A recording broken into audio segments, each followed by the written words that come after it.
الصلاة والسلام عليك يا رسول الله وعلى آلك وأصحابك يا حبيب الله. الصلاة والسلام عليك يا نبي الله وعلى آلك وأصحابك يا نور الله. درود پاک پڑھنے کے بے شمار فضائل و برکات ہیں. نبی پاک صلی اللہ تعالی علیہ وسلم کی ایک بڑی خوبصورت حدیث پاک ہے. اس حدیث کے راوی حضرت عمر فاروق رضی اللہ تعالی عنہ ہیں. آپ فرماتے ہیں ان الدعاء موقوف بین السماء والارض. آپ فرماتے ہیں کہ دعا زمین و آسمان کے درمیان روکی جاتی ہے. لا يسعد منه شيء حتى تصلي على نبيك صلی اللہ علیہ وسلم. جب تک تو اپنے نبی پر درود نہ بھیجے وہ دعا بلند نہیں ہو پاتی. تو علماء فرماتے درود پاک ایک ایسا عمل ہے، ایک ایسا وظیفہ ہے جو مقبول ہی مقبول ہے.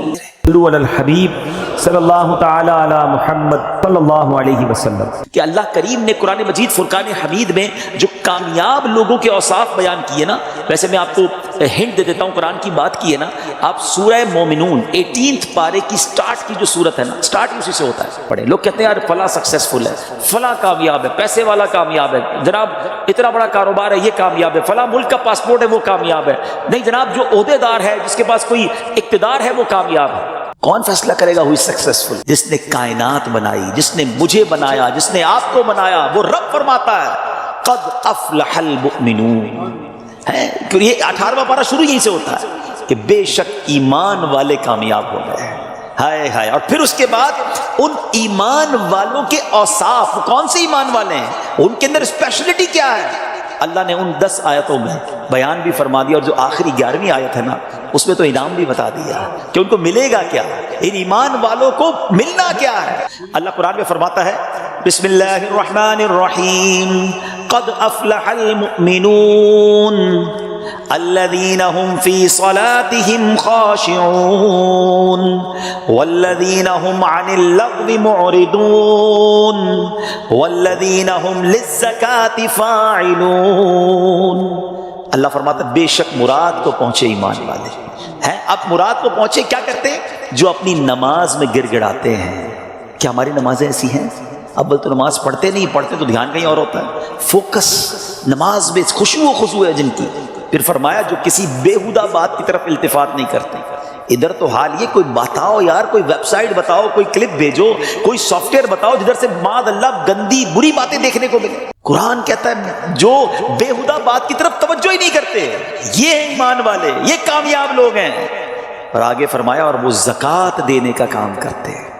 خوش نصیب ہے وہ لوگ جو زکوٰۃ دیتے ہیں. یہ دن آئے ہیں اپنی زکوٰۃ کا پراپر حساب کریں، اللہ کی راہ میں دل کھول کر خرچ کریں، انشاءاللہ اللہ اور عطا فرمائے گا. اور یہ صدقہ، خیرات، زکوٰۃ، یہ تو ملٹیپلیکیشن ہے آپ کے مال کی. خوب سخاوت کریں. سخی اللہ کو بڑا پسند ہے. اللہ اکبر. حدیث کا مضمون ہے سخی اللہ کے قریب، بندوں کے قریب، جنت کے قریب ہوتا ہے اور دوزخ سے دور ہوتا ہے.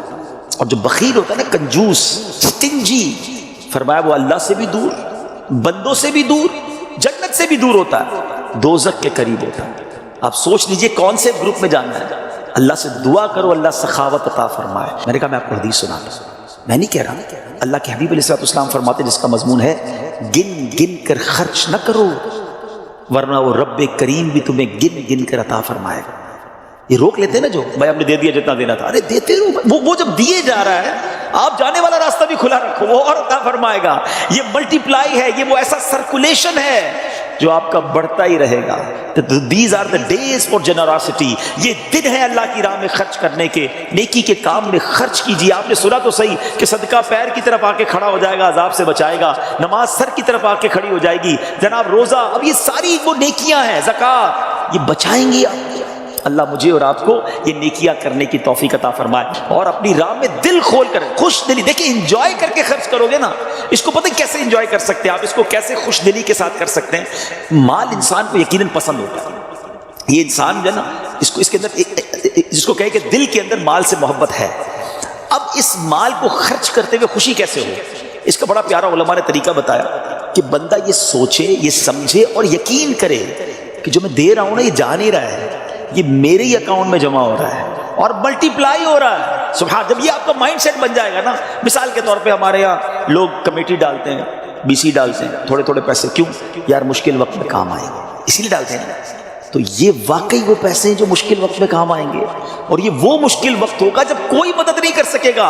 Nobody help us on the day of judgment۔ کیوں کہ وہاں تو آپ نے سنا ہے نا، ماں بھی جواب نہیں دے گی، والد بھی جواب نہیں دے گا، والد کو بیٹا جواب نہیں دے گا۔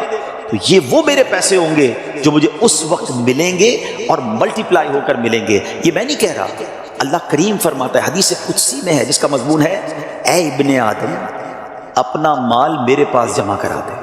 اللہ کا فرمان سنے، میرے پاس جمع کرا دے، نہ جلے گا، نہ ڈوبے گا، نہ کم ہوگا، نہ چوری ہوگا۔ میں تجھے اس دن لوٹاؤں گا جس دن تجھے ایک ایک نیکی کی ضرورت ہوگی۔ اب بتاؤ خرچ کرتے وقت مزہ کیوں نہ ہے؟ اگر یہ ذہن بن جائے کہ یار میں جمع کرا رہا ہوں، قیامت کے دن ملٹی پلائی ہو کے ملے گا، جب میں پھنسا ہوا ہوں گا زیادہ ملے گا، تو بندہ کہ اور ڈال دو یار، تھوڑے اور لے جاؤ بھائی۔ تو آپ انجوائے کریں اللہ کی راہ میں خرچ کرنے کے لیے، کسی غریب کو، کسی مسجد میں، کسی فقیر، جو رشتہ دار غریب فقراء ہیں بانٹیں۔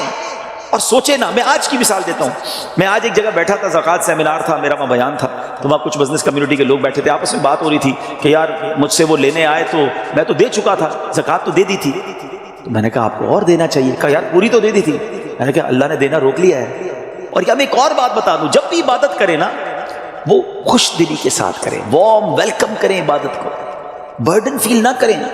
کبھی کبھی لوگ کہتے ہیں یار زکوٰۃ دینی پڑے گی، اتنا ساری زکوٰۃ بن رہی ہے، مثال کے طور پہ کوئی کہتا ہے اگر میری 10 لاکھ زکوٰۃ بن رہی ہے، او ہو، ارے خدا کے بندے، اللہ نے 4 کروڑ دیے تو 10 لاکھ بن رہی ہے نا، شکر ادا کرو، اللہ نے دینے والا بنایا، مانگنے والا نہیں بنایا۔ میں تو کہتا ہوں جو زکوٰۃ دے وہ سجدہ شکر بھی ادا کرے کہ مالک تیری مہربانی، تو نے دینے والا بنایا، مانگنے والا نہیں بنایا۔ تراویح پڑھنی پڑے گی، رمضان آ گیا، ارے اللہ کے بندو شکر ادا کرو، اللہ نے پیر سلامت دی، اللہ نے پھر رمضان دے دیا، پھر روزے رکھوں گا، پھر تلاوت کروں گا، پھر تراویح، خوش دلی کے ساتھ برڈن فیل کر کر اگر آپ عبادت کریں گے اس کا ثواب بھی نہیں ملنا، اللہ ناراض ہوگا اس سے۔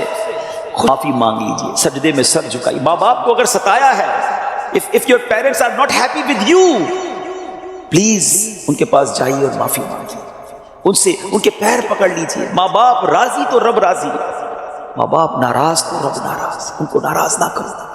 اور اس حدیث سے کیا سیکھنے کو ملا کہ جو کٹ آف ٹائز کرتے ہیں، جو اپنی فیملی کے ساتھ رشتہ داری قطع کر دیتے ہیں، منقطع کر دیتے ہیں، ہم ان کے پاس نہیں جائیں گے، ہم ان کے گھر نہیں جائیں گے، ہم فلاں رشتہ دار کے پاس نہیں جائیں گے، نہ کرو ایسا۔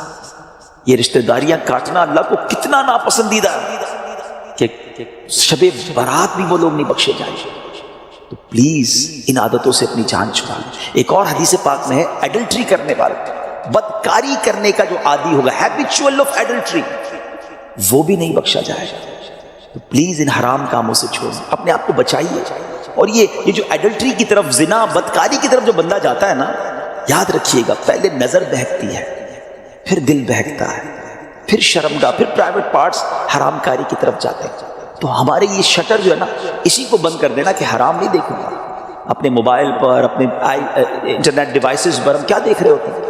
پہلے حرام بندہ دیکھتا ہے، اور پھر یہ جو ہم نے دوستیوں کے نام پر جو گرلز اینڈ بوائز کی دوستیاں چل رہی ہوتی ہیں کہ نہیں جناب ہم only friends, it's not allowed in Islam, یہ دوستیاں ہی پھر حرام کی طرف لے کر جاتی ہیں۔ جو اسلام نے ہمیں جن چیزوں سے منع کیا ہے، مسلمان ہیں، ہمیں جنت میں جانا ہے نا، اللہ کو راضی کرنا ہے۔ اگر ربی ناراض ہو گیا تو بنے گا کیا؟ آج کی رات اگر ایڈلٹری کرنے والا نہیں بخشا گیا، پھر اس کو سوچی تو اس کا بنے گا کیا؟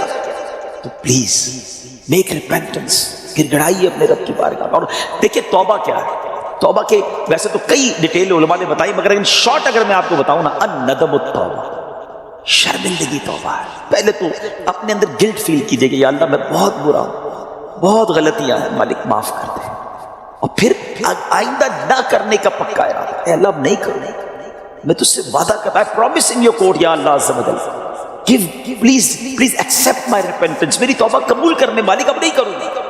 تو یہ پکی توبہ انشاءاللہ، کیا پتا اللہ کریم کی آج رحمت برس جائے اور وہ ہمیں آج معاف کر دے۔ What a beautiful incident، کیا خوبصورت واقعہ، ذرا ایمان کی جو چاشنی کے ساتھ سنی۔ امیر المومنین سیدنا عمر بن عبد العزیز رحمۃ اللہ تعالی was once busy in worship in the 15th night of Shaban.